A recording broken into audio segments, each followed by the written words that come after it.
जय भोलेनाथ साथियों, ये बाबा पूर्णमल मंदिर के मुख्य पुजारी पंडित जी, आपका नाम क्या है? श्री राम भारद्वाज। श्री राम भारद्वाज।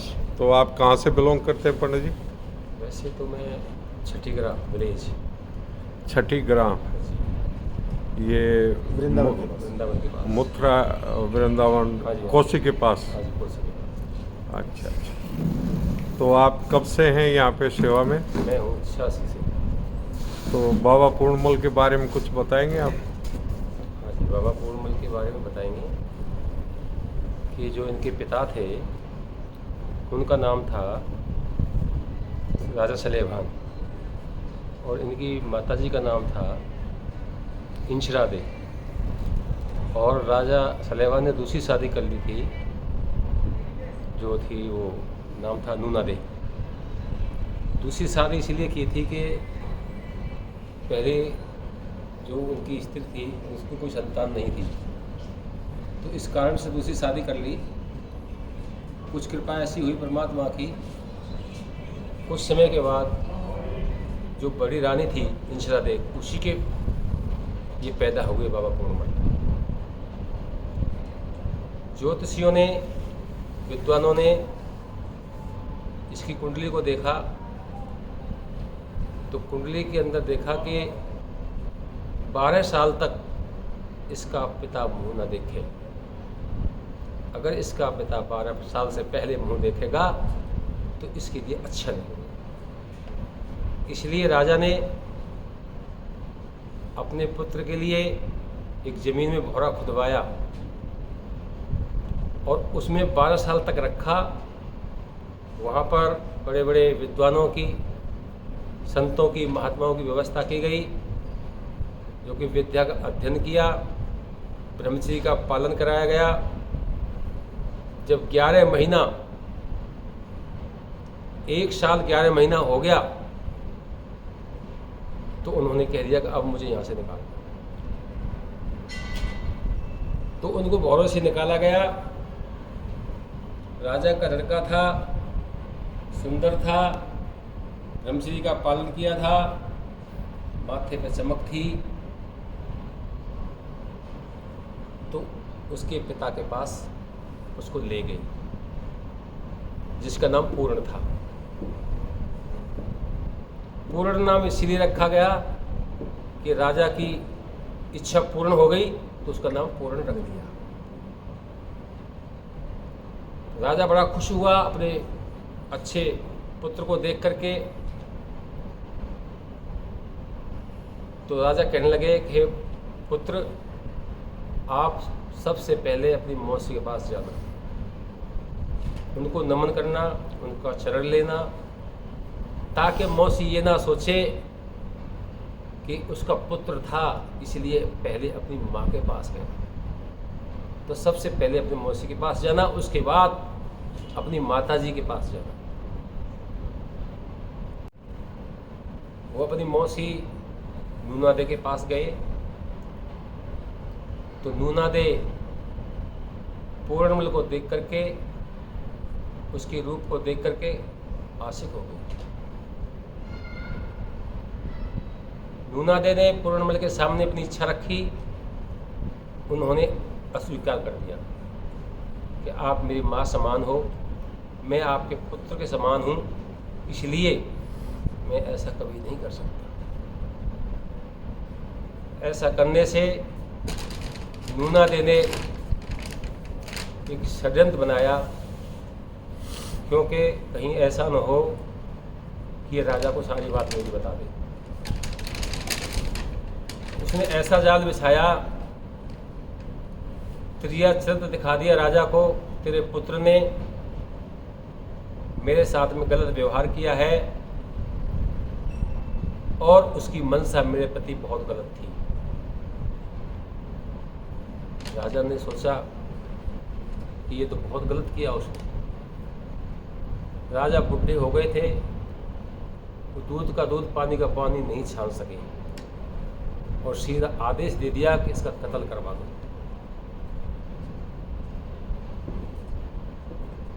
पूर्णमल अपनी माँ को अच्छी तरह देखा भी नहीं था। जल्लाद आ गए और उसको हथकड़ियाँ लेकर के और कत्ल के लिए लेकर चल दिए। जब चल दिए, उसकी जो माताजी थी इंशरा दे, खूब रोई, मिन्नतें करी, प्रार्थनाएं करी, लेकिन राजा ने एक भी नहीं सुनी। जल्लाद लेकर के बियाबान जंगल में चले गए। उनको भी दया आ गई कि राजा का इकलौता बेटा है, कैसे मारे इसको। उन्होंने अंग भंग करके कुएं में डाल दिया। अंग भंग करके कुएं में डाल दिया और डाल करके आ गए और राजा को बोल दिया कि हमने उसका कत्ल कर दिया। भगवान की कृपा कुछ ऐसी हुई, उस समय गोरखनाथ की जमात जा रही थी और कुएं का सहारा देख करके उन्होंने अपना डेरे वहीं जमा दिए। यहाँ पर पानी भी है और यहाँ रुकने के लिए पानी भी मिल जाएगा और हमारा व्यवस्था भी हो जाएगी। तो जब गोरखनाथ जी ने अपने शिष्यों को पानी लेने के लिए भेजा कुएं पर, तो जैसे ही उन्होंने अपनी बाल्टी में बंधी हुई रस्सी को कुएं में डाला तो पूर्ण ने घायल हाथों से उसे पकड़ लिया। वो डर गए कि न जाने इसमें तो कौन है, क्या बला है, कोई भूत है, कोई प्रेत है। वो बाल्टी को छोड़ करके चले गए। गोरखनाथ जी को बताया कि गुरुजी वहाँ तो कोई कुएं में पड़ा हुआ है और बाल्टी पकड़ ली, हम तो छोड़ के चले आए। गोरखनाथ जी आए, देखा कि इसमें तो कोई मनुष्य है। पूछा, भाई तू कौन है? पूर्णमल ने अपनी सारी बातें बताई कि महाराज मैं ऐसे ऐसे हूँ, राजा सलेमान का पुत्र हूँ, मेरी माँ का नाम इंशरा दे है और मौसी का नाम नूना दे है। मौसी ने मेरे को गलत इल्जाम लगा करके और कत्ल के लिए आदेश दे दिया पिताजी ने। गोरखनाथ जी कहने लगे कि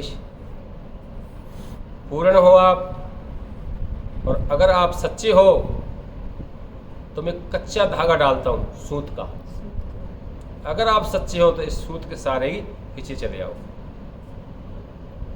पूर्णमल जी ने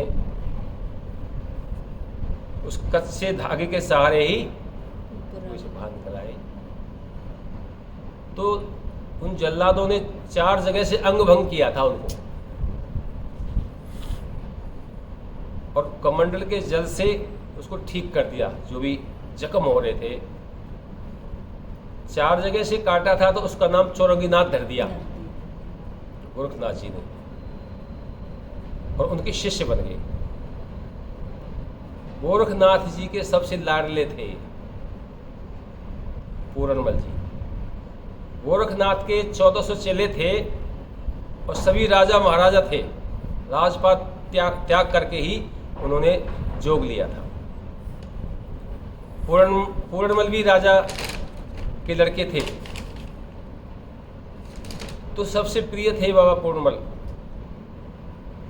तो और जितने भी शिष्य थे उससे जलने लगे पूर्णमल से कि देखो हम तो कितने पुराने हैं और ये अभी नया शिष्य बनाया है और ये इतना प्रिय है, हम भिक्षा के लिए जाते हैं और ये कभी गुरुजी इसको भिक्षा के लिए भेजते ही नहीं।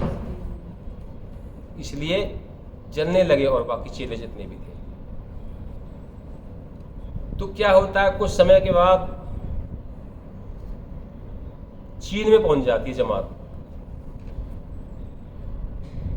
तो चीन की जो राजकुमारी थी वो साधुओं का कत्ल करती थी। अगर उसके घर पर कोई भिक्षा लेने के लिए जाता था तो साधुओं का कत्ल कर देती थी। अब उन्होंने सोचा चेलों ने कि इससे बढ़िया मौका कहीं नहीं मिलेगा और भिक्षा के लिए इसको भेजा जाए। कहने लगे, हे गुरु भाई, आज हमारी इच्छा है कि हम तो रोज भिक्षा मांग के लाते हैं, लेकिन आज आप भी भिक्षा लेके आओ और राजकुमारी के घर से लेके आओ। उनको पता था कि वो साधु को कत्ल करती है। तो पूर्णमल कहने लगे ठीक है, आज मैं भिक्षा गृह में जाऊं।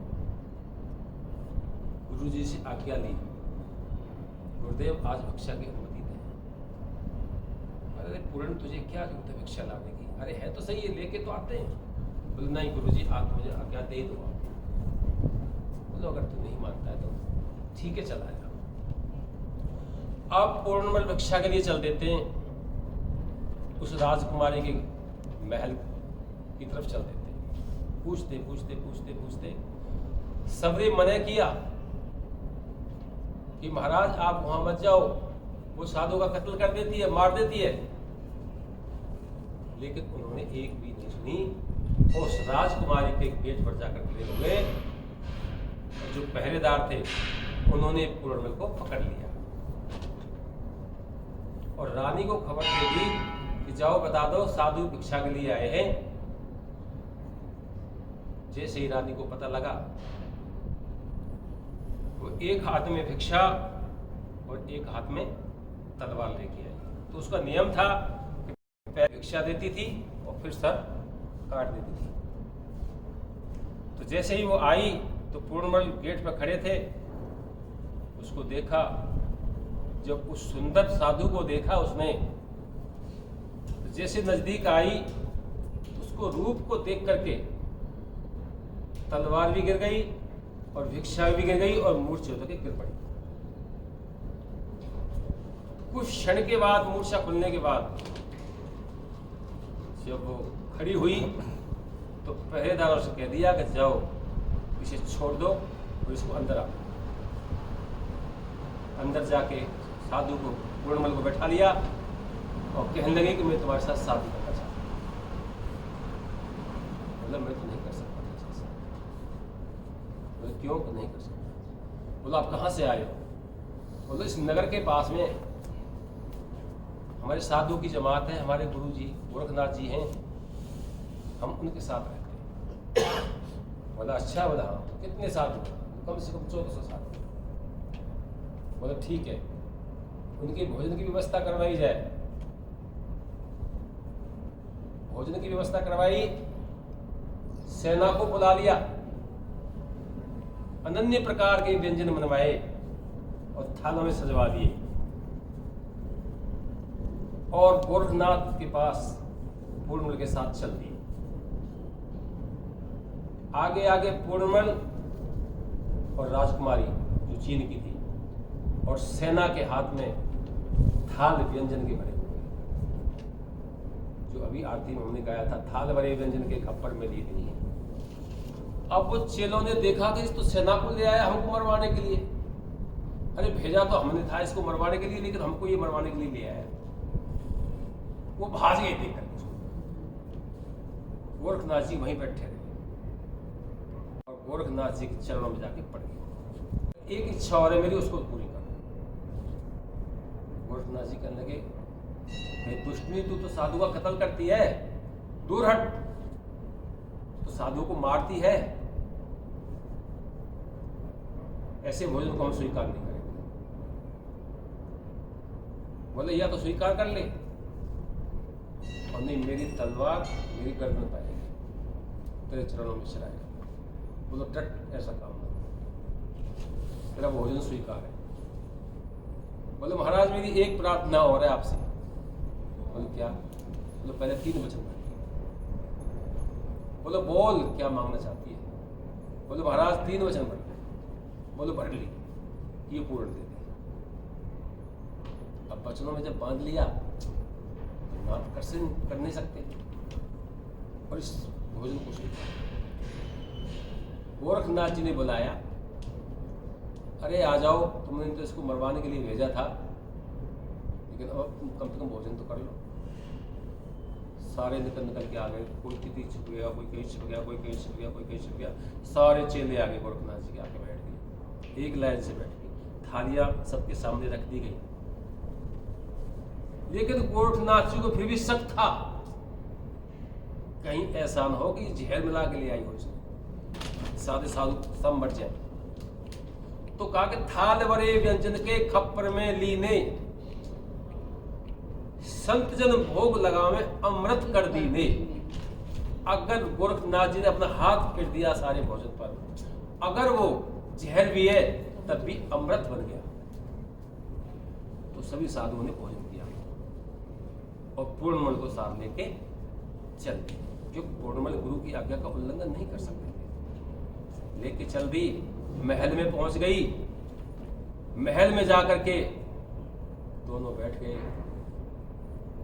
राजकुमारी कहने लगी, आज तो बड़ा अच्छा शुभ दिन है और हमारे लिए मंगल दिन है, इसलिए आज हम कोई नया खेल खेलेंगे। पूर्णमल कहने लगे कि मैं तो कोई खेल जानता ही नहीं। बोले नहीं, कोई तो खेल जानते होंगे। पूर्णमल ने सोचा कि ये नहीं मानेगी। बोला एक खेल जानता हूं मैं। कौन सा? आंख मीचने वाला। या तुम आंख मीचो मुझे ढूंढ लेना, या मैं आंख मीचता हूं मैं आपको ढूंढ लूंगा। तो राजकुमारी कहने लगी ठीक है, मैं आंख मीचती हूं, आप छुप जाओ और मैं आपको ढूंढूंगी।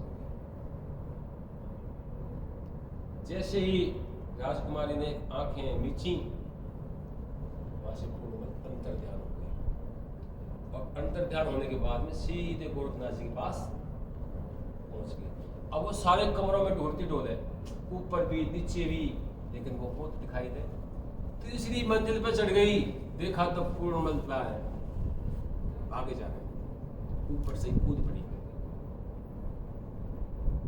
हाथ पांव टूट गई, बड़ी तो नहीं, बच गई, हाथ पांव टूट गई। और पूर्णमल जाकर के गुरु जी के शरण में पड़ गए। गुरु जी ने कहा तुम कैसे आ गए? मैंने तो आपको उसके साथ भेज दिया था। बोले महाराज, गोरखनाथ जी कहने लगे शिष्य पूर्ण, अब आप पूर्ण हो चुके हो, आप पूर्ण हो चुके हो। अब मेरी तरफ से आप चाहे जमात में रहो, चाहे फ्री रमत करो, कहीं भी घूमो। पूर्णमल जी ने सोचा कि ये कोई गुरु की अति कृपा हुई हमारे ऊपर, तो ये शब्द बोला है कि आप फ्री घूमो, चाहे कहीं भी जाओ, कहीं भी रहो, मेरी ओर से आप पूर्ण हो चुके हो। पूर्णमल ने अपने को बहुत धन्य समझा। तो सबसे पहले उनका मन था कि मैं काशी यात्रा करूं, तो वहां से काशी यात्रा के लिए निकल पड़े। जो दिल्ली है, दिल्ली जिसको कहते हैं, महरौली होते हुए आ रहे थे। जो हमारी पहाड़ की शाखा है ना, ये अरावली, महरौली तो शुरू होती है। महरौली होते हुए पहाड़ पहाड़ पहाड़ पहाड़ आ रहे थे। चलते चलते यहाँ से कोई 15-20 किलोमीटर दूरी पे जो गाय भैंस चराने वाले ग्वाल बाल, उनसे पूछ लिया, बोलो जी मैं काशी जाना चाहता हूँ, काशी कितनी दूर है यहाँ से? पहले इस कासन गांव का नाम काशी ही था। बोलो महाराज आप सीधे चले जाओ और जहां भी पहाड़ कटा हुआ मिल जाए आपको, नीचे काशी बसा हुआ है। तो जो हमारा मेन रास्ता है, जैसे हम अंदर एंट्री करते हैं कासन गांव के लिए, तो वहाँ पहले, अब तो बड़ा कर दिया इसको, पहले छोटा रास्ता था, तो उसी में निकल के आते थे। तो उन्होंने देखा कि यहीं पहाड़ कटा हुआ है, नीचे देखा तो गांव बसा हुआ है। ये वो काशी तो नहीं है। इस काशी में हम जाना चाहते थे। उस काशी में तो बड़ी बड़ी नदियां हैं, बड़े बड़े मंदिर हैं। किसी से पूछा कौन सी जगह? ये काशी है। तो उधर से होते हुए इस पहाड़ी पर आ गए जहाँ पर हमारी ये प्रतिमा स्थापित की गई है। यहाँ आकर के देखा उन्होंने कि पहाड़ पर चहल पहल है, चिड़िया बोल रही हैं, मोर नाच रहे हैं, बड़ा अच्छा मन लग गया उनका। एकांत था, बिल्कुल एकांत था, और भजन करने की, तपस्या करने की बहुत अच्छी जगह थी। तो उनका बोला हमारे लिए तो यही काशी है, जहाँ प्रतिमा स्थापित की गई है वहाँ बैठ करके उन्होंने तपस्या की, भजन किया। और उस भजन के प्रभाव से कई ऐसे व्यापारी हुए, उनको जो वाणी बोल दी वो पार हुई। तो ये तपोस्थली है अपने बाबा पूर्णमल जी की। हाँ जी, ये जो यात्रा के लिए निकले थे काशी और यहाँ पे आके उन्होंने तपस्यारत रहे, तपस्या की। हाँ जी, और यहाँ पर आशीर्वाद दिया। तो पंडित जी आपका बहुत बहुत धन्यवाद बाबा पूर्णमल के बारे में बताने के लिए। और एक चीज बता देता हूँ मैं आपको, जब मोह जाल फैल गया, यहाँ पे माया जाल फैल गया, देखा कि अब यहाँ भक्ति नहीं हो पाएगी, तो वो यहाँ से अंतर ध्यान हो गई। इनके शरीर का आज तक भी नहीं पता कहाँ गया, इसलिए इनकी कहीं भी समाधि भी नहीं है।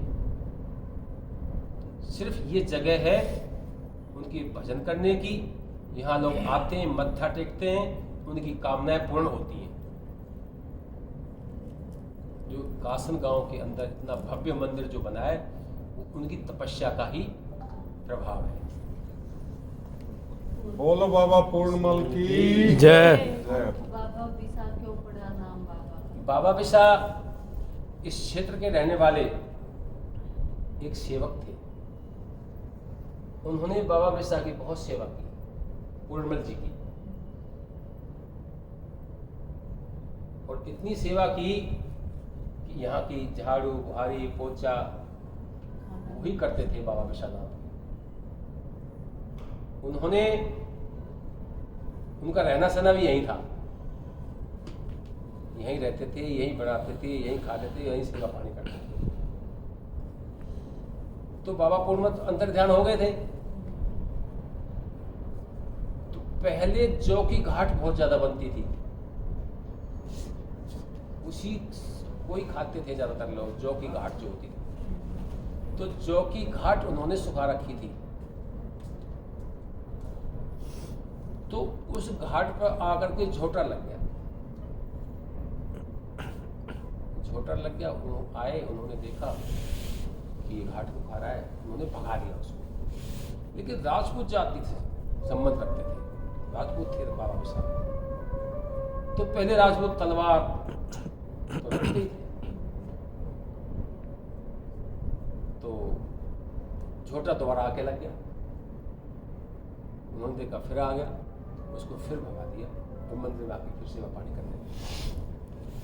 तो दोबारा फिर आ गया, आकर के उस घाट को खाने लगा। राजपूती क्रोध आ गया, हमारी तलवार सर अलग और धड़ अलग। और मंदिर से आवाज आती है, अरे पापी तूने ये क्या कर दिया मेरे स्थान पर, तूने तो अनर्थ कर दिया।